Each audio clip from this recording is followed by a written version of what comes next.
Bien chers amis de Café Évangile, lors du jugement, les habitants de Ninive se lèveront en même temps que cette génération et ils la condamneront. En effet, ils se sont convertis en réponse à la proclamation faite par Jonas. Et il y a ici bien plus que Jonas. Quelle était la particularité des Ninivites devant la proclamation de Jonas? Jonas n'avait pas proclamé la conversion au peuple de Ninive.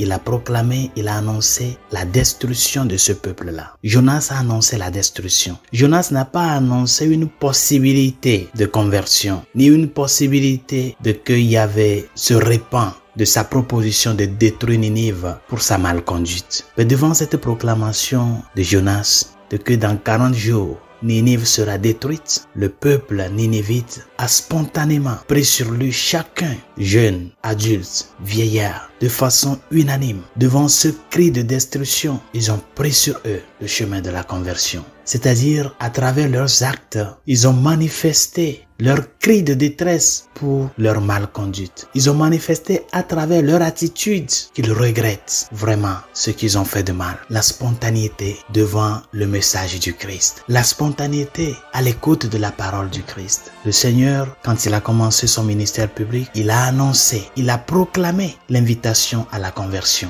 Convertissez-vous et croyez à l'évangile, le royaume des cieux est tout proche. Dieu nous a donné une opportunité à nous. Il n'a pas annoncé la destruction, mais il a annoncé l'opportunité que nous avons de pouvoir revenir à lui pour pouvoir nous sauver. Mais devant cette annonce, cette invitation à la conversion, beaucoup sont ceux et celles qui encore se gardent avec le cœur obstiné, qui ne se sentent pas touchés par ces paroles-là. Et pourtant, les Ninivites, on les a annoncé la destruction et non même pas une possibilité de conversion. Mais ils ont pris sur eux, pleuré leur mal, changé de comportement, changé d'attitude. Ils ont pleuré leur péché. Ils ont fait le jeûne et le Seigneur s'est fixé sur leur attitude de repentance. Il les a pardonnés. Combien sont aujourd'hui ces personnes qui encore pensent que eux-mêmes, ils peuvent se sauver de par eux-mêmes? Ces personnes qui encore restent avec le cœur obstiné devant la parole du Christ. Et cette obstination de cœur, comme Pharaon et les Égyptiens dans la première lecture de ce jour, les amène à aller même à l'encontre de ces personnes-là qui veulent être fidèles à l'enseignement du Christ, à la loi naturelle, à la vérité. Nous qui voulons suivre le Christ, nous qui voulons dire oui, nous sommes devenus un objet d'obstacle pour ceux qui ne veulent pas écouter la voix de Dieu. Et vous le voyez aujourd'hui, la dictature du relativisme, ce n'est plus une question de que tu peux faire ce que tu veux. On t'oblige à faire le mal. On t'oblige à accepter le mal contre ta volonté. Et c'est là que nous ne devons pas fléchir. Chers amis, implorons la grâce du Seigneur de nous aider à ce que chaque jour de notre vie, nous le voyons comme une opportunité que le Seigneur nous donne à nous revenir à lui avec un cœur humble. À nous revenir à lui, prenant sur nous son joug, apprenant de lui qu'il est humble et tendre.